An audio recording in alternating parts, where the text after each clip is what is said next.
As you remember, my name is Randy D'Amico. I'm one of the neurosurgeons at Lenox Hill. And with us today, we have the start of the administration station. And this is basically, like we said yesterday, medicine is not just doctors. There's nurse practitioners, there's PAs, there's nurses, there's medical techs, there's radiologists. It runs the gamut. And behind all of that, behind any good, innovative, modern program is a fantastic administrative team. And so we've tried to put together a talk about what goes on behind the scenes in medicine, and how to run a hospital system, and how to keep everything moving quickly, and how to basically facilitate the doctors to provide care. And this is equally, if not more important, because without this end of things, you can't run a successful hospital at all. And so I'm going to let everyone introduce themselves. I'm going to take off and see a bunch of patients, and I'll be checking in throughout the day. But I'm going to let the team go today. These are the primary administrators at Lenox Hill, and I'll let them kind of introduce themselves. So take it away. Have a great time. Thank you, Dr. D'Amico. We appreciate it. Just wanted to reiterate a thank you for everyone for being here today. We're really excited to share with you essentially the other side, the back end of healthcare. I'm Rebecca Wallach. I'm the Senior Administrative Director for Lenox Hill Neurosurgery. Jalissa? Sorry, hi, I'm Jalissa Reyes. I'm the Senior Admin Manager here in Lenox Hill Neurosurgery. Hi everyone, I'm Flora. I'm the project coordinator here for marketing. Perfect, so we're gonna jump in. Again, we wanna make this interactive. Please do send your questions through and we'll do our best to answer them as we go through.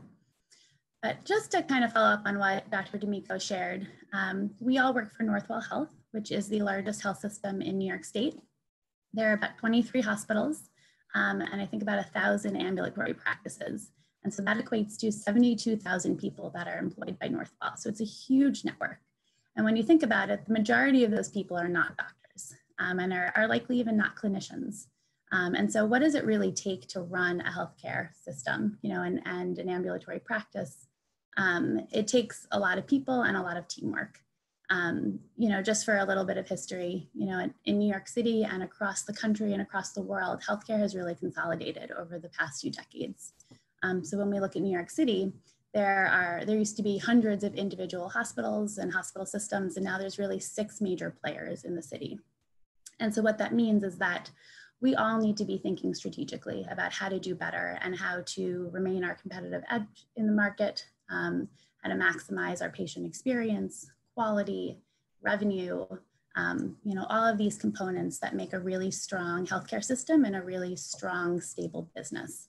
And so in order to do that, you need healthcare strategists, you need people focused on revenue, you need IT, you need all of these different roles that really make up the healthcare ecosystem as a whole. And so what we wanted to do through the next, through today and the next 7 weeks is bring you in and let you know that there are really interesting career paths in medicine and in healthcare. You can have a really significant impact on the patient experience, on the provider experience, without necessarily being a clinician yourself. And Jalissa, Flora, and I all come from different backgrounds, so there's no one right way to get here. There's a lot of different meandering paths that you can take to become an administrator in healthcare, but these are often not careers that you learn about in high school or in college. I know I never would have known graduating from college even that you could work in healthcare strategy, which is kind of where my first role in healthcare was. So we'll talk a little bit about these roles, and then over the next 7 weeks, we're also going to bring in different speakers that represent different career paths within healthcare, just to help educate you, and hopefully it will be interesting and you can ask good questions and have a good dialogue.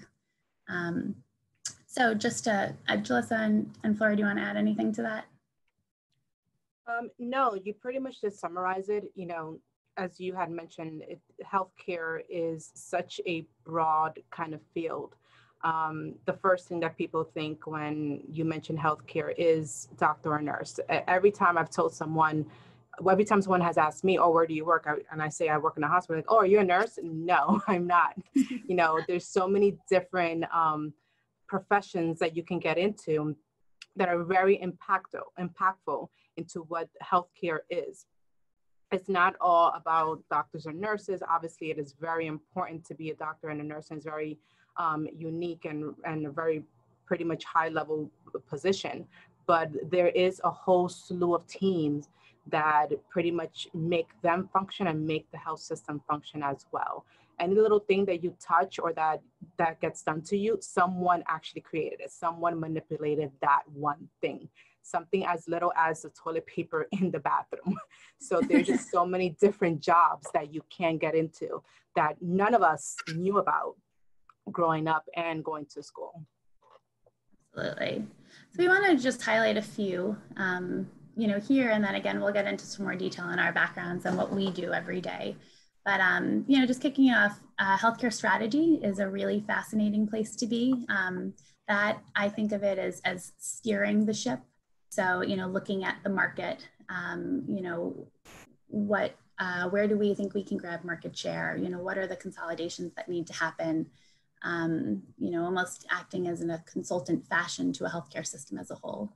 Legal, everything from physician contracts to joint ventures externally, to malpractice, legal is involved in. Executive support, their assistants, across the board, supporting everything from hospital leadership to departmental leadership to the chairs to the physicians themselves. You can get into quality management. There's a lot of really interesting data in quality management and dealing with joint commission surveys, and regulatory bodies that are coming in. Quality and risk go hand in hand a little bit. So those are just a few. Flora, do you want to talk about some as well? Yeah, so human resources is another really big one. Just not only is there a stigma against HR, like, if there's a problem in your office, people are always like, talk to HR about it. But I think you can flip that on its head and actually look at it as a really positive and impactful department, especially in a hospital.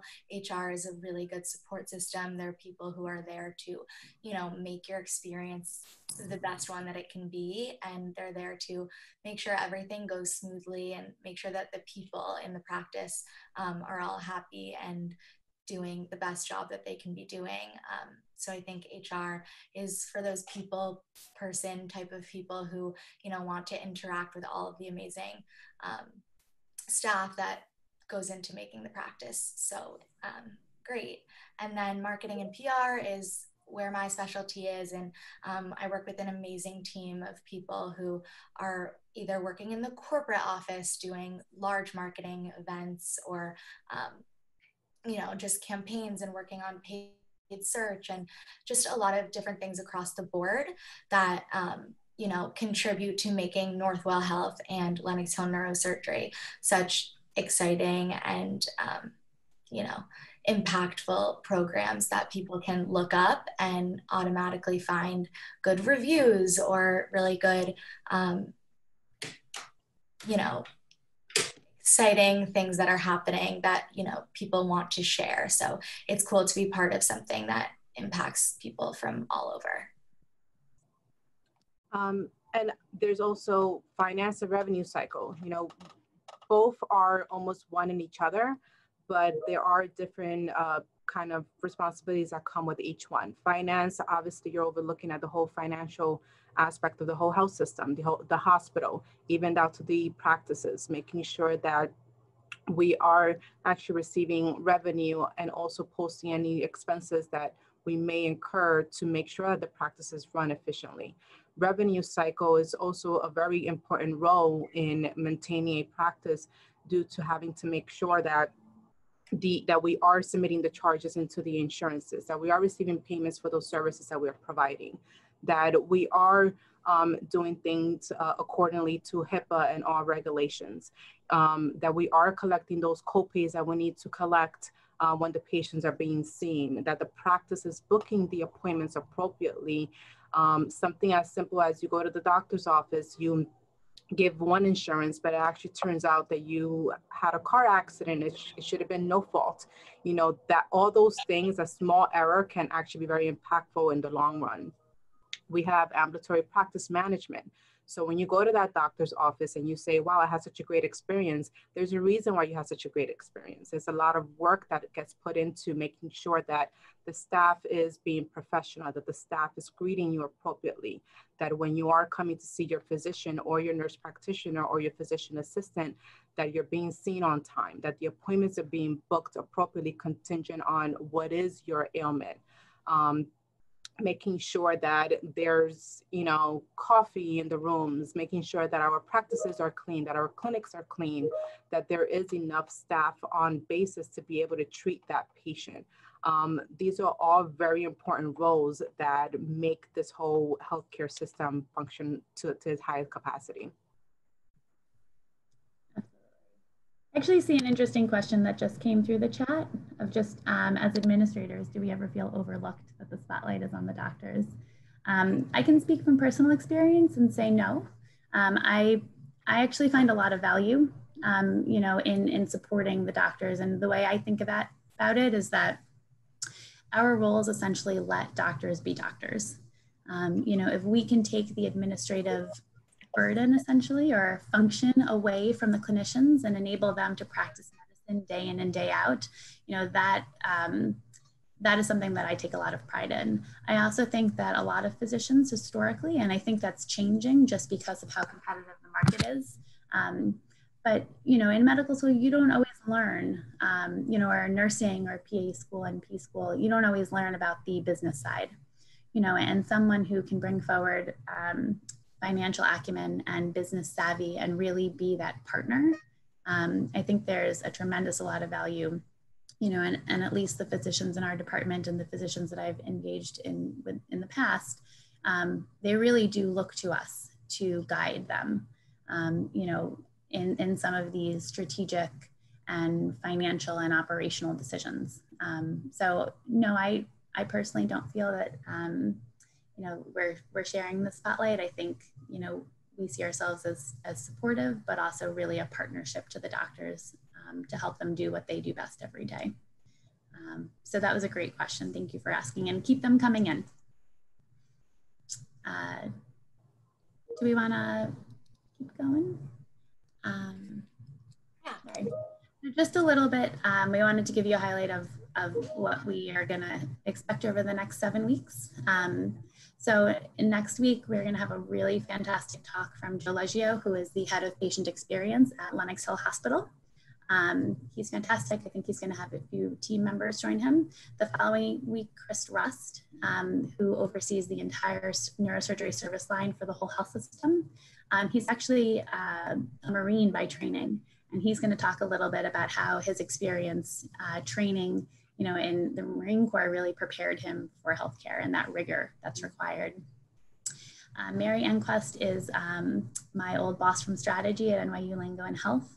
She's going to talk about healthcare strategy, and she's just a fantastic person. I think you'll really enjoy her talk. David Brody is the Deputy Executive Director of Cardiology and Cardiac Surgery at Northwell Health, also a fantastic individual. He's going to talk about administration as a whole. James Dolan is going to talk about finance the following week. Very, very important. Very important to know about, again, just the back end and the front end of finance, especially if you're a physician, and a practitioner as a whole. You really do need to understand the financials and how you get paid, what the margins are in your practice. Those are things that are going to be key to your success. And then later in August, Andrew Recchione, who works for an insurance plan, Bright Health, is going to talk to us about data visualization and how the role of data is really critical in healthcare decision making. So those are just some of the talks. We do have one for the 20th as well, and we're still confirming the speaker there. But hopefully you guys enjoy the next few weeks. We're really excited about a great program ahead. Rebecca, I just want to touch base on 2 questions that are in the chat.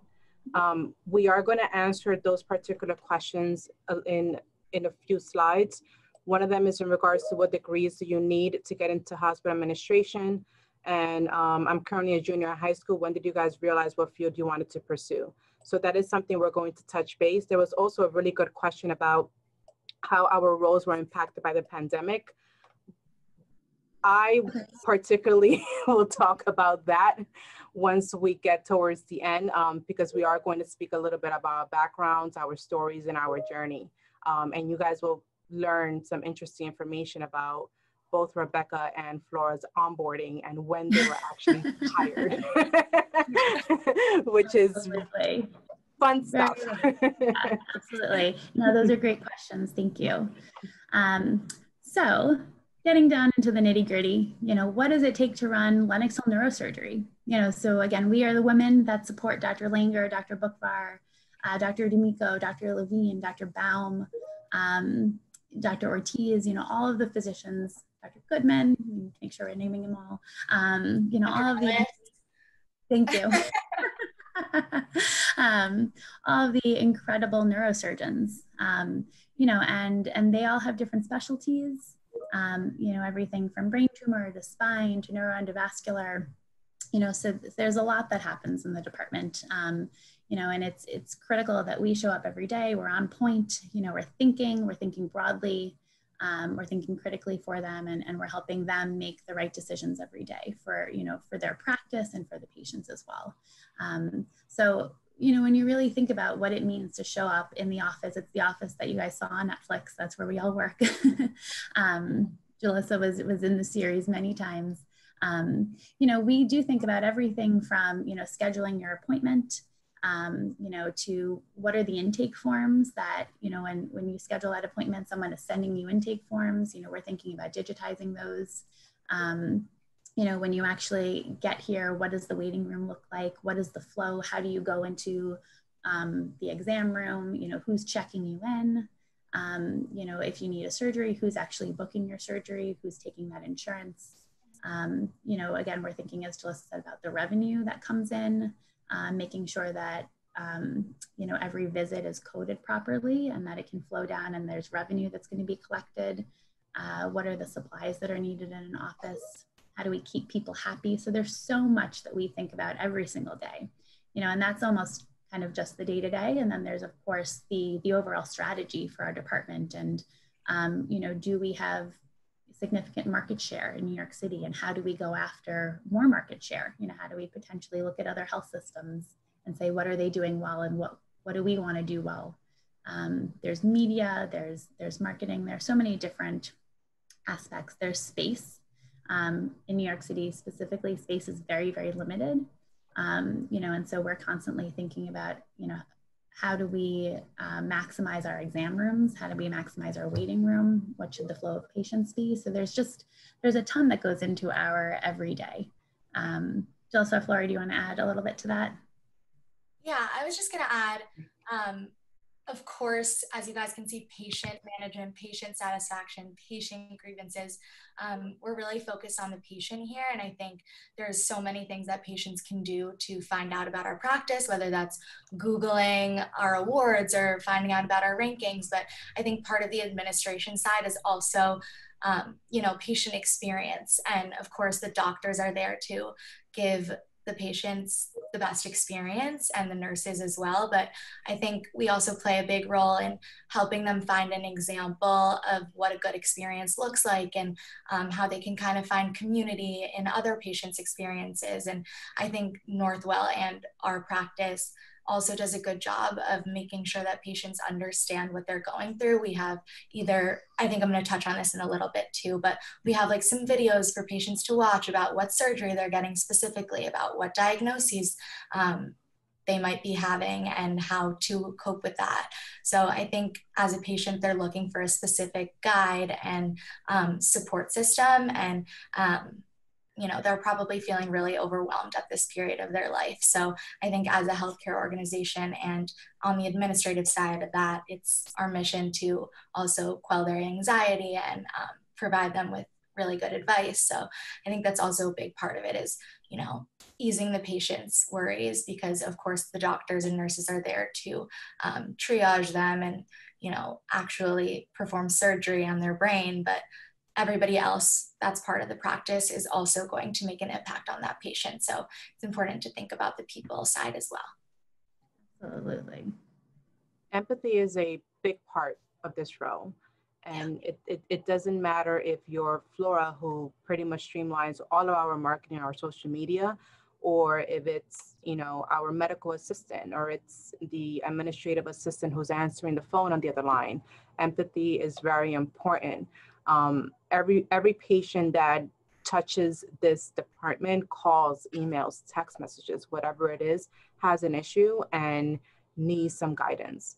So being empathetic is very important. And there is a slew of team members that pretty much are the ones that help the nurses and the doctors do their jobs.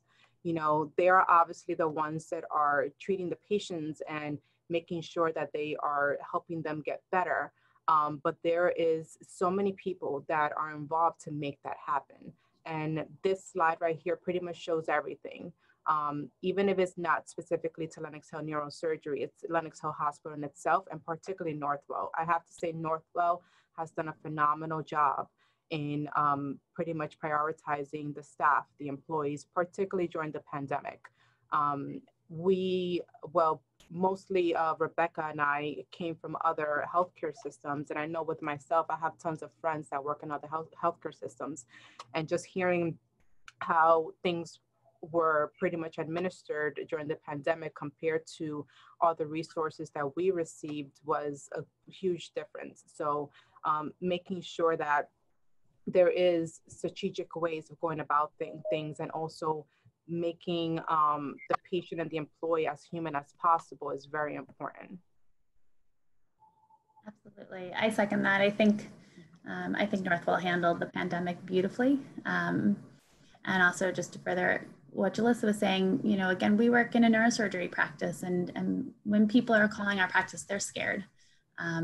You know, and I think every single person that has an interaction with the patient experience needs to be empathetic and, you know, really take the time to listen to that person's story. You know, I walked upstairs yesterday, and one of our coordinators who had just gotten off a call with a patient was crying, you know, because she had, you know, was just overwhelmed with empathy and listening to that patient and that patient's story. And, you know, it's just important that, again, we're showing up every day, you know, and making sure that the patient comes first. And that's what's most important to us. There are, again, some really good questions coming through the chat. You know, one person is asking, Jessica is asking, you know, as a future doctor, how can you be involved in administration? That's a great question. I do know a lot of medical schools offer courses in business. I think just thinking about the fact that, you know, even though you are a physician, you know, there is still that responsibility to understand your practice. And again, everything from, you know, what are referral patterns in your area? How do physicians get paid? What's the coding system? You know, really understanding the ins and outs of that, I think is really important as you all come into careers as clinicians. And then, you know, once you get into your role, a lot of physicians do have some administrative time. And if the administrative side of things is where you're finding interest, you know, there absolutely are many career paths where physicians can really transfer into the administrative side. And there's a lot of value to having that background and that clinical background and that understanding, and then bringing that over to the administrative side. But again, as administrators, we are thrilled when we have a clinician that does want to understand and work with us and work with us on initiatives, whether it's, you know, protocolizing care, thinking about the patient experience and what we can be doing. So I'd say express your interest, and there's a lot to do, you know, on the administrative side as well. So that's a fantastic question. Rebecca, can I touch base on one question? Sorry, just because now I lost it. It was in regards to being a female in administration and how impactful that is. So the stigma behind being a career woman is pretty much out the window. There are a lot of our leaders, not just in Lenox Hill Hospital, but Northwell in itself, are females. And they're very powerful and very knowledgeable, very experienced. So it's all about how hard you work, how dedicated you are, and pretty much, you know, just building that precedence for yourself. So there is many female leaders in not only in this hospital, but in Northwell itself. And in regards to career paths, if you're an administrator in a practice, you can move up to being a vice president within a Western region, and or even just a vice president within the hospital itself. Our current executive director for Lenox Hill is a woman, and she actually is a physician. She's a cardiologist. So that kind of piggybacks off of the question that you just answered, Rebecca. Dr. Jill Kalman, who is in charge of the hospital, is a cardiologist by trade as well. Mhm. Absolutely. Yeah, I think also speaking to that, since neurosurgery is kind of a stigmatized male-dominated field, somebody else asked, are there any female neurosurgeons? Yes, we have two. They're in Staten Island, but they come to Lenox Hill all the time. And I think it's an interesting, I guess, situation because yes, neurosurgery is generally male dominated, but I think my favorite part about being a woman in this field is that I'm taken seriously. And I walked in on my first day and I met Julissa and Katie, and I was just already so inspired by what they were doing and how exciting the practice was to see the ins and outs of what was going on behind the scenes, because the surgeons were operating and I was surrounded by all of these amazing women. So I was already off the bat, when I got to the practice, I felt like I belonged and that I felt like I was being taken seriously already. And it wasn't like I had to, you know, work extra hard to prove myself. I was just working hard and watching other women work really hard. So I think if you really put your mind to it and you care, then you'll be able to do well and people will take you seriously, regardless of gender. Sorry, Katie just walked through the door and she's like tiptoeing. You just mentioned Katie. Perfect. Okay, we wanted to take a few minutes just to share, you know, a little bit about our background, how we got into the roles that we got into. And then again, we'll go back to these fantastic questions coming through. Julissa, do you want to kick us off? Sure. So to answer many of the questions, no, I didn't know that I wanted to get into healthcare. Growing up, I was one of those teenagers that had no idea what I wanted to do, but I always worked. My father has his own business. I started working there when I was 9 years old. When I was in high school, I did summer youth. Those of you that are in New York probably know of that program. And then into college, I worked variety of different jobs. If you're in New York, I worked in Carmine's for a semester to pay for tuition. I worked in Zabar's. I worked on campus. I went to St. John's University in Queens, Jamaica, Queens, New York. I graduated with a degree, a bachelor's degree in communication arts. My internship actually was in DKNY, the public relations department. Got a lot of free clothes. And I minored in business. I had no idea what I wanted to do. I did have a work study job on campus, so I did work primarily in higher education. I worked for the St. John's University Graduate Admissions Department and also International Admissions Department. I ended up leaving that position and started working as a administrative coordinator for the Art Institute of New York. Unfortunately, during that time, they started making cuts and I got laid off. I was in a very low place during that time. I had just had surgery. I was losing my insurance. I didn't know what I was going to do. My surgeon at the time was like, relax, everything's going to work out. Everything happens for a reason. We'll get you, you're in post-op right now. You'll be able to recuperate. You'll get your footing. Don't worry. And he really resonated with me because he became almost like a father figure, kind of mentor to me, just because I have to see him so often.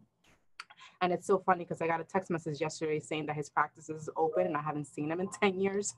But it actually did work out. A friend of mine pretty much helped me out get an interview in New York Presbyterian Hospital, the Columbia campus. And I started working in the kidney transplant department as an administrative assistant, answering phones, booking appointments. back when everything was a paper chart and we had to literally go on scavenger hunts looking for the charts. The labs were all done by creating cards and stacking them onto the scripts. Like, it was very old school. And we slowly transition into what this EMR is now, that everything is pretty much paperless. But from there, I ended up getting a promotion as a financial coordinator into the liver and intestinal transplant program, also a New York Presbyterian. And during that time, that's when I started learning a little bit more about the financial aspect of healthcare. It wasn't just more of the front end portion. And when I say front end, it's the appointment booking, the answering the phones, the insurance verification. Now I started to learn about the financial impact that each person's role is and what they do. I did deal a lot with patients. I had to meet with patients. I had to give them education in regards to the insurance coverage. And, you know, these were very sick patients. And these were also pediatric patients. I needed liver transplants. I needed kidney transplants. And you had to be empathetic, but unfortunately also it was just very difficult because a lot of people didn't have the means or the benefits to be able to afford these kind of high cost surgeries. During that time, I decided, okay, I guess I'm going to stay in healthcare. I'm going to go to grad school. I always wanted to go to grad school. And one of my regrets actually is not going to grad school when I was still working in St. John's University. During that time, I'll be very honest, I was in my early 20s. I was having a good time and just wasn't taking my career very seriously. But when I started working in New York Presbyterian, that's when I really started getting very serious about what I wanted my future to look like. I will never forget my friend and also colleague, she had completed about one semester in grad school. And I told her, I was like, you know what, I think I'm going to go for it. I had already gone to a couple of open houses. I just hadn't pulled the trigger. The application was due on Monday. It was Friday. One of the psychiatrists wrote me a letter of recommendation. One of the social workers wrote me a letter of recommendation. I typed up my essay. I happened to have my scripts. I FedExed them that Friday to get there on Monday. And I got in. I went to Baruch College. I got a master's in public administration, healthcare policy. I completed a year of grad school while I was working in New York Presbyterian and decided I really want to move up in my career. There weren't any open opportunities currently in New York Presbyterian. And again, all through a connection, I was able to interview for a position in North Shore University Hospital, and I got offered the job. This was very impactful for me simply because I lived in the neighborhood. I'm born and raised in New York. When I was working in New York Presbyterian, I lived in hospital housing. So I lived in a one-bedroom apartment by myself, a block away. I used to walk to work. My parents were 4 blocks away, so I would go visit them any given time. I was in my comfort zone. I now left a hospital that was paying for my tuition and was my comfort zone to now buy my first car and drive by myself for the first time all the way to Long Island every single day to work in a job that I knew no one, I knew nothing. I had never been to Long Island in my life, nothing. So I drove every day into Long Island, did my job.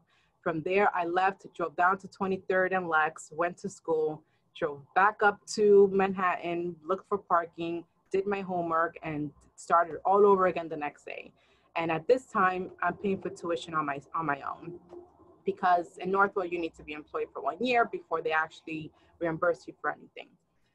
While I was in just going back, I got offered a job as a business manager in kidney transplant in North Shore University Hospital. During that time, I graduated. So I received my degree. I graduated again. Now I'm telling myself, I want to move on into the next path in my career. I had worked in New York Presbyterian for 5 years. I worked in the kidney transplant North Shore University Hospital for 3 years. I wanted to get into something different. I have been in transplant already for 8 years. So that is when I got the opportunity to interview here on Lenox Hill Neurosurgery. When I came to interview for the job, it was between neurosurgery and neurology. So essentially, I met the whole team. I interviewed with about 15 people. And the only person I didn't get to meet was Dr. David Langer. So I had to come back, wait about 2 hours for him to be available, and meet him for like 10 minutes, and then go back to Manhasset to my actual job. So I got the offer for neurosurgery because of my surgical background. And another person who I know actually ended up working in neurology. I actually took a lateral move because I wanted to make that career change. I knew that I would have more opportunities here in the city, and I wanted to come back into Manhattan. So I started as a business manager. A year later, I was promoted into revenue manager. I started working closely with revenue cycle. And during that time, when I started, there were only 4 neurosurgeons. It was just Dr. Langer, Dr. Bookbar, Dr. Ortiz, and Dr. Levine. That's it. We onboarded Dr. Ellis that summer. Then we onboarded Dr. Nozick, who's no longer here with us. We onboarded Dr. C, our neurointensivist. We then onboarded, who was after? Dr. Patel, another neurointensivist, then Dr. Goodman, and then Dr. Baum. I also had part to do with onboarding the 2 female neurosurgeons who are in Staten Island, Dr. Modavala and Dr. Galad. And then we also hired Dr. Cerul and Dr. Silva for Westchester. So I've seen pretty much the journey and the growth in this department. And for a lot of you that are asking questions about Netflix, yes, I was there from the beginning. No, it was not a PR move. Dr. Nozick, who used to work here, actually is friends with the producers, Adi and Ruthie, and that's how we started the show here. But I was here from the beginning, and what you saw on the show was pretty much the core 5. What a lot of people don't realize now that there are so many new players now that were not highlighted on that show because the show was filmed for 2 years, and they stopped filming at the mid to end 2019. And during that time, we hired so many more people. We've grown immensely. We are a true family. I am now the senior admin manager. I pretty much run the practice, and I'm also taking on a role to oversee neurosurgery in Staten Island. So for those of you that are asking questions about degrees and career paths and things like that, you first need to know what you want to do. That's what I tell everyone. Everyone that asks me, is it worth me going to grad school? You need to have a full understanding as to what exactly do you want to do. Don't go to school just to go to school. I got my master's because I always wanted to get my master's, and I knew that I was going to stay in healthcare. So there are some jobs that do require you to have a master's degree, but that is for you to decide as to which field you want to go into. There's a slew of different opportunities that are available in healthcare and in the health system. And it's just a matter of you understanding of what you want to do. As I mentioned, I had no idea what I wanted to do. So a lot of what I learned and what I've experienced, I experienced on the job. School did not teach me this.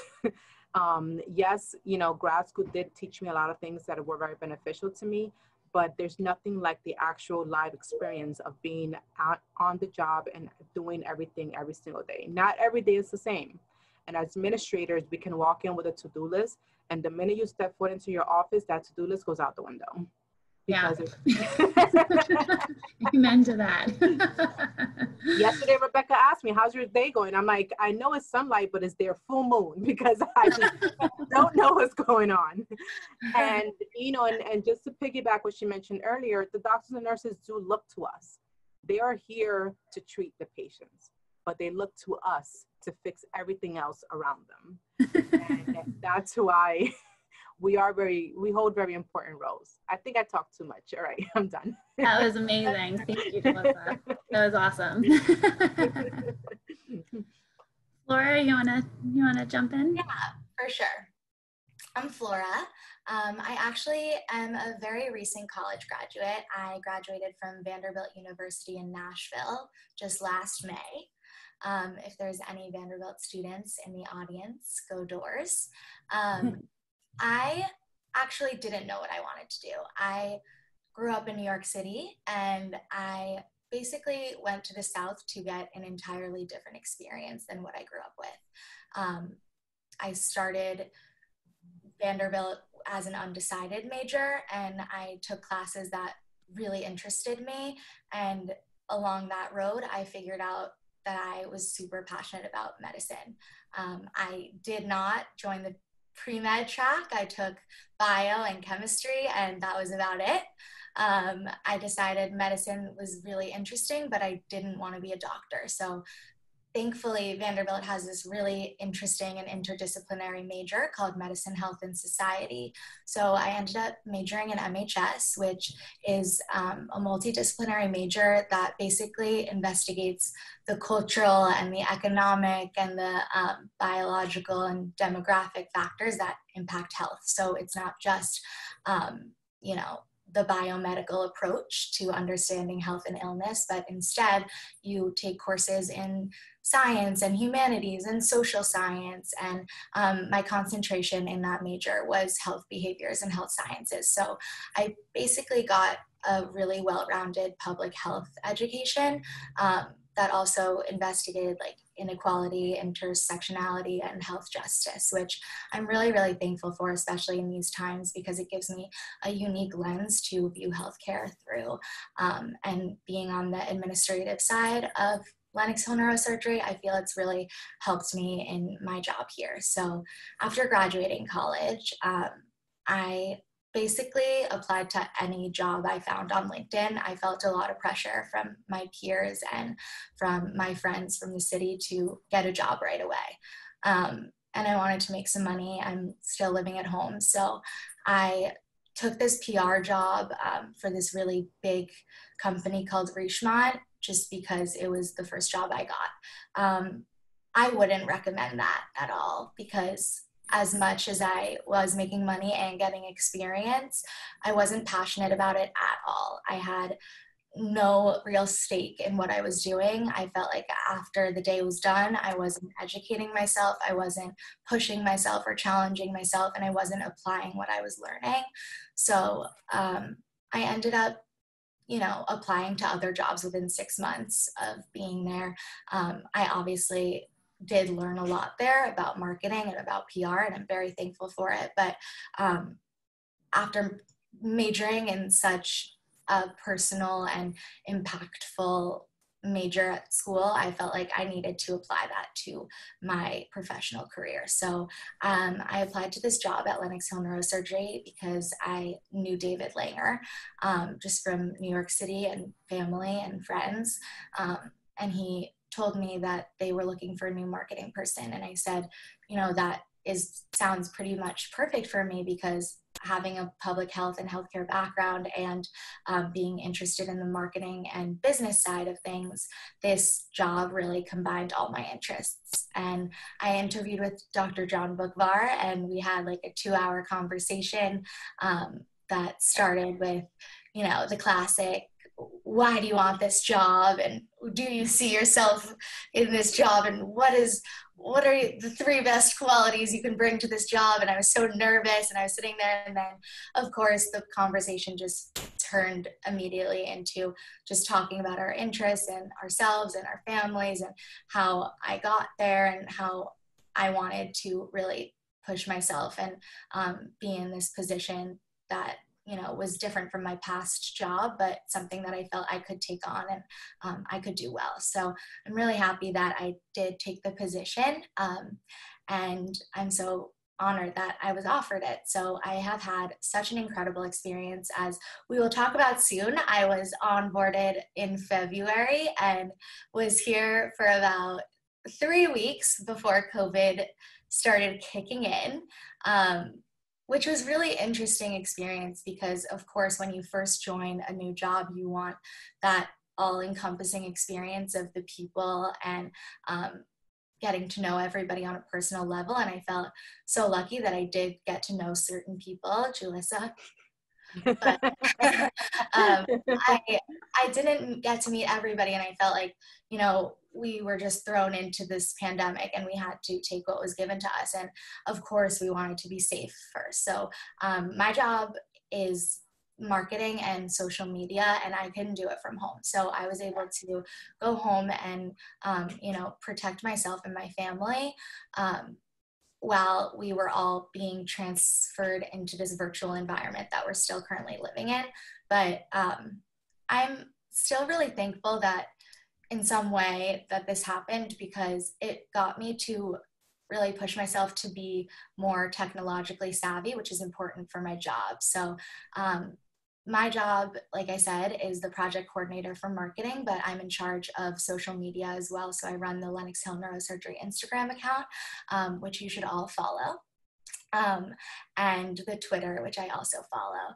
So I really thought about the impact that I wanted to make with our social media, because when I first got here, although it was great and we had a lot of healthcare workers following us, I wanted to make sure we were prepared for the Netflix launch by appealing to more than just healthcare workers, doctors, and nurses, and having people like me just be really interested in a neurosurgical practice and what we were doing. So how can we be strategically different from other healthcare practices and provide a raw and an honest account of what a healthcare experience looks like, especially at Lenox Hill Neurosurgery. So I wanted to spotlight patients and their stories and their life journeys, whether it was their first time being able to draw again after 10 years of not being able to do what this patient loved because he was hunched over and needed spine surgery, and after being operated on, he's now able to get back to his passions and do what he loves.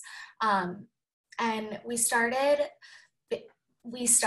started this Instagram with only 800 or so followers, and we have about 11K now. So I know that I'm making a positive impact on people, unlike my previous jobs, because our content is resonating with our audience.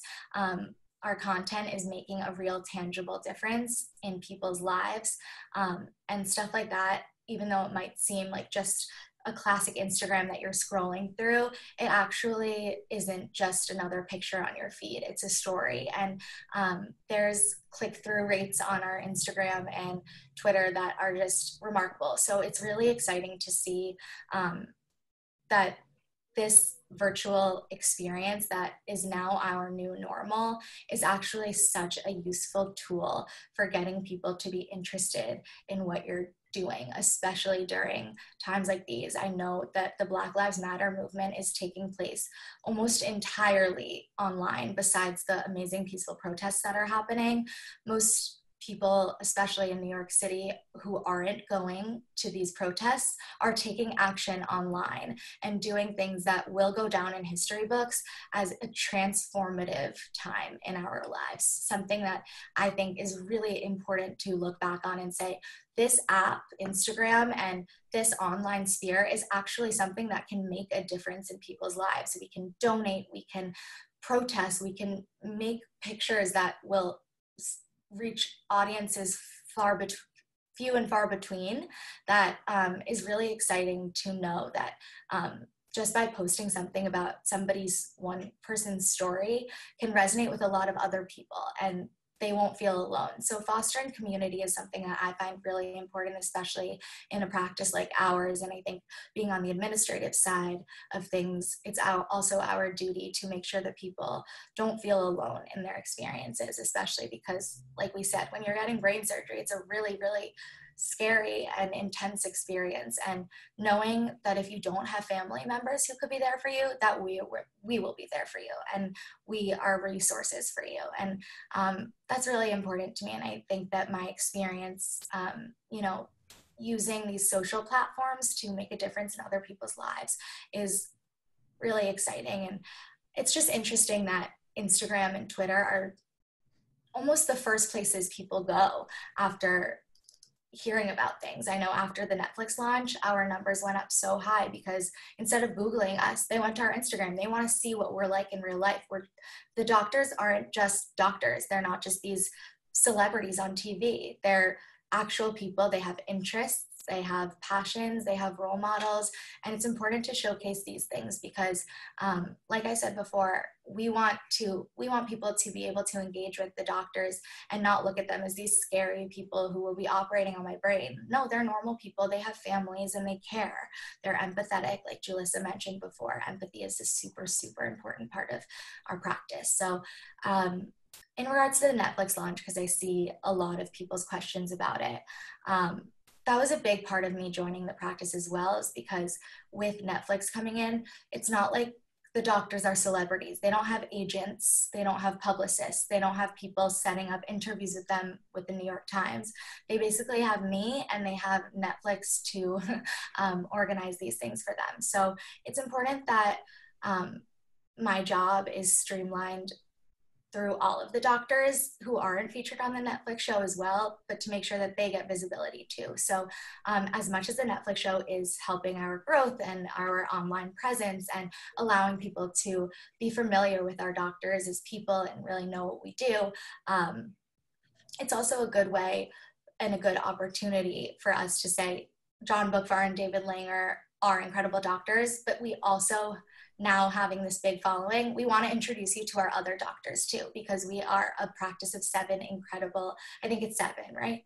Mm-hmm. Yeah. 7 amazing neurosurgeons. And knowing that these guys exist outside of just the vice chair and the chair is really important, because not everybody can just see Dr. Bookvar and Dr. Langer, and seeing Dr. Ellis or Dr. Ortiz is just as an amazing experience. So I think it's really important that, our social media, we're not reliant on any other external agencies. We're just reliant on ourselves. So it's important that we're honest. And I think with the Netflix show out, like I said before, it's easy for people to make assumptions about us. But then when they go to our Instagram and can see that these are real patient stories that had amazing experiences with Dr. Ellis or Dr. Baum, that they know that as a patient, when they're coming to our practice, if this person had an amazing experience, I know I can too, and it gives them some ease. So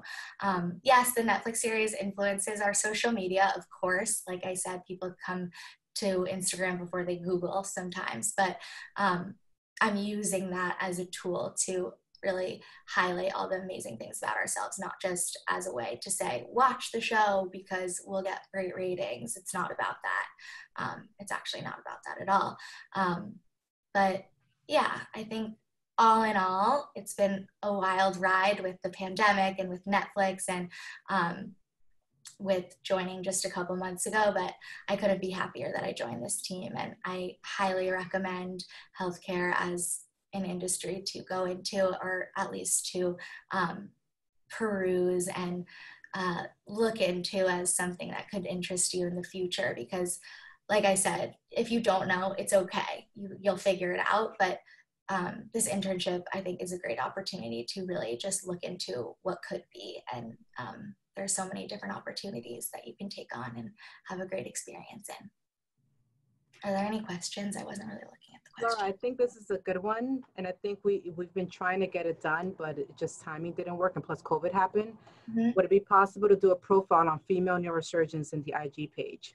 Yeah. So actually, when I first started, I was doing a Women of Neurosurgery for Women's Month in March. So there's a highlight if you go to our Instagram. I can share my screen if you want, but it's just a highlight of a couple of the NPs and PAs, and Julia says on there, I think too. Are you, or is it Katie? I don't remember, but I think it was our group picture. Yeah, there's a group picture on the feed, but there's also a highlight. If you scroll, it says Women of Neurosurgery, and you can tap through that to get to know some of our amazing female icons in our practice. But I agree. I think that female neurosurgeons are incredible role models for young girls because, like I said before, this practice is this field is traditionally male dominated, and having 2 female neurosurgeons who are actually the 2 neurosurgeons of Staten Island. I don't know if there are there it's just them in Staten Island, and just to highlight, they're both mothers as well. So they're stars. They're all. Yeah, so thank you for bringing that to my attention, because I will definitely be highlighting them. I haven't gotten a chance to meet Dr. Motivala, Dr. Gilad in person. I've met Dr. Motivala, so hopefully I'll set up a time with them soon. And that's actually a good glimpse into what I do. Is I don't just, text them and say, send me a couple interesting things about yourself. I do the same thing with patients. I do the same thing with our doctors. I call them, I interview them. I want to talk to them. I want to actually hear about what they do and what makes them exciting and interesting, and hear about their personal lives too. So I will be doing that, and you will be seeing our female neurosurgeons on our page soon. But in the meantime, definitely check out that highlight that says Women of LHN, because knowing about our NPs and our PAs and our administrative staff, who are incredible women, are also really powerful ways to get involved as a woman, and look to them as role models, because they are, and they talk about their own role models in those videos, and they talk about what makes their experience unique as a woman. So before I get to that post, just check out the highlights. Awesome. Are there any other questions that I missed?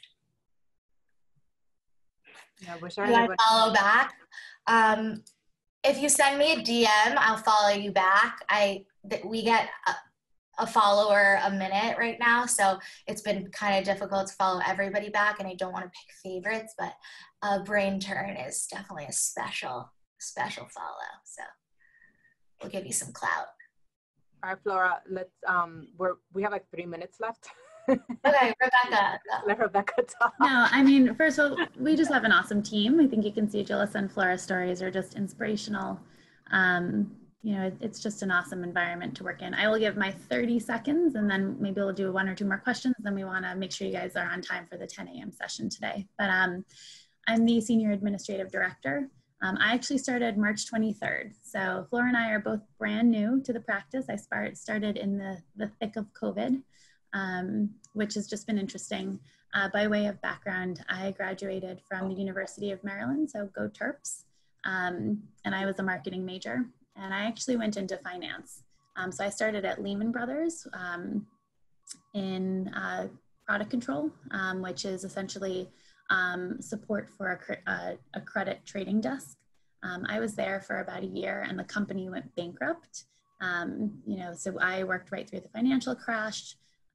It was very, very scary. I was living in Manhattan. I had rent to pay, and really no kind of financial support. And so I was very lucky to be purchased essentially and moved to Barclays Capital. So I worked in finance for my first 5 years. I then decided I wanted to do something a little bit more tangible. And so I moved into healthcare. It was a real decision point for me to try to transition my career. I took a step back in terms of pay, in terms of title, to join a new field. And I started at NYU Langone in strategy. And I was there for 8 years, and I moved up there many times, put your head down, do good work, show your value. And I moved up to be a director there and have a team. And then in March, I decided that I wanted to understand operations and administration. And so I joined Lenox Hill Neurosurgery. I am also a working mom. I have a 15-month-old. It is challenging but rewarding to try to juggle a career and be a mom at the same time, but it is absolutely doable. And I think my kind of core message is put your head down, do good work, make yourself valuable, and know that there's going to be chaos every day, and you guys can work through it. And again, we're out of time today, so thank you all for joining us. This was a great session. We see all the questions coming in. We'll try to answer them maybe offline, but we really appreciate your support, and we hope you enjoy your next session. So thank you for being with us today. Julissa and Flora, anything before we head off? Thank you all so much. Rebecca, sorry I cut you off. Oh, it's perfect. You guys did an amazing job. All right. Thank you guys. Bye. Thank you so much, Bye. everyone. Thanks. Thank you.